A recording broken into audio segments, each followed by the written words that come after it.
Y dice, el software musical sustituirá a los músicos, ya se logran sonidos casi iguales a un saxo o un violín.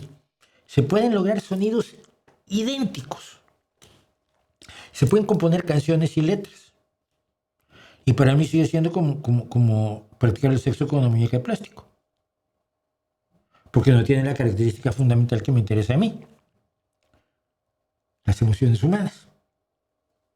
Prefiero un músico desafinado, que todavía no tiene todo controladísimo el solo que se está tocando y le fallan 2 notas.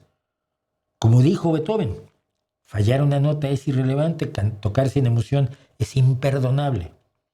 Y el software musical y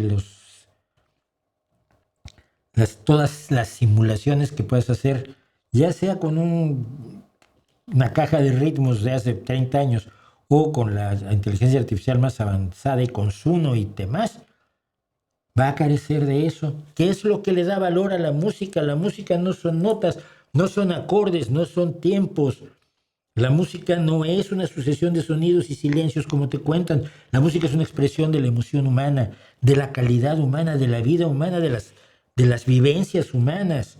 No puedo escribir una canción, una inteligencia artificial que no ha sentido amor, tristeza, la furia de que chismorreen sobre ella como la siente Jack White al escribir Seven Nation Army, que no siente el amor a su perro para escribir Martha My Dear como escribió Paul McCartney a su perra, que no siente.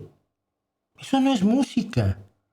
La música es una expresión artística de un ser humano o de un grupo de seres humanos. Entonces, mira, me da igual.